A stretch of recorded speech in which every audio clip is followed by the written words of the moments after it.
வணக்கம். முக்கிய செய்திகள்.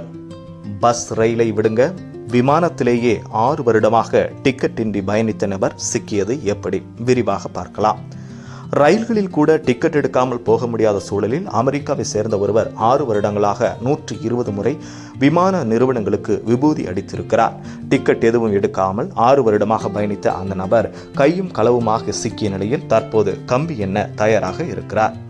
அமெரிக்க நாட்டை சேர்ந்தவர் திரோன் அலெக்சாண்டர். 35 வயதான திரோன் அலெக்சாண்டர் கடந்த 2018 முதல் 2024 வரை 120க்கும் மேற்பட்ட விமானங்களில் இலவசமாக பயணித்துள்ளார். விமான நிறுவன ஊழியர்களுக்கான பயண சலுகைகளை பயன்படுத்தி விமான பணிக்குழுவினர் மட்டுமே பயன்படுத்தக்கூடிய முன்பதிவு முறையை அணுகியுள்ளார். இதன் மூலம் கிடைக்கும் சலுகையை வைத்துக் கொண்டு அமெரிக்காவின் முக்கிய விமான நிறுவனங்களில் இலவசமாக பயணம் செய்துள்ளார். விமானத்துறையில் நீண்ட காலமாக ஊழியர்களுக்கு வழங்கப்பட்டு வரும் சலுகையை பயன்படுத்தி திரோன் அலெக்சாண்டர் மோசடியில் ஈடுபட்டுள்ளார். 2015 நவம்பர் முதல் விமான நிறுவனத்தில் பணிபுரிந்தாலும் இந்த சலுகை பெறும் வேலையில் ஈடுபடவில்லை. விமான சிப்பதியாகவோ விமானியாகவோ அவர் பணியாற்றவில்லை. பல நாள் திருடன் ஒரு நாள் அகப்படுவான் என்று சொல்வார்கள். அதேபோல திரோன் அலெக்சாண்டர் கையும் களவுமாக சிக்கினார்.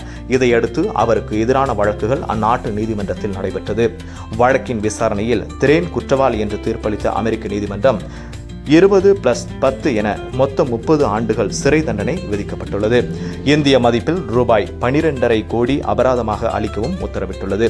இதுகுறித்து அமெரிக்க வழக்கறிஞர் அலுவலகம் வெளியிட்டுள்ள கூறியிருப்பதாவது, அலெக்சாண்டர் 3 விமான நிறுவனங்களில் விமான ஊழியர் போல் நடித்துள்ளார். இறுதியில் அலெக்சாண்டர் விமான பணிப்பெண் என்று பொய்யாக கூறி 120க்கும் மேற்பட்ட இலவச விமானங்களை முன்பதிவு செய்துள்ளார் என்று தெரிவிக்கப்பட்டுள்ளது. விமான பயணத்தின் பாதுகாப்பு குறித்த கவலைகள் எழுந்துள்ள நிலையில் எப்படி இத்தனை மாதங்கள் அவர் உரிய ஆவணங்களின்றி பயணம் செய்ய முடிந்தது என்பது பலருக்கும் வியப்பை ஏற்படுத்தியுள்ளது.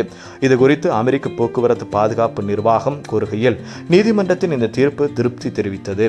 திரோன் அலெக்சாண்டர் மோசடியாக விமான பயணத்திற்கான அனுமதி சீட்டுகளை பெற்றிருந்தாலும் அவர் அனைத்து TSA பாதுகாப்பு நெறிமுறைகளையும் முறையாக பின்பற்றியுள்ளார்.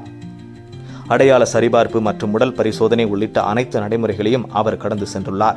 மேலும் அவர் எந்த நேரத்திலும் பயணிகளுக்கு நேரடி அச்சுறுத்தலாக இருக்கவில்லை என்று தெரிவித்துள்ளது. நேயர்களே, இந்த வீடியோ உங்களுக்கு பிடிச்சிருந்துச்சுன்னா மறக்காம ஷேர் பண்ணுங்க, லைக் பண்ணுங்க, சப்ஸ்கிரைப் பண்ணுங்க. நன்றி, வணக்கம்.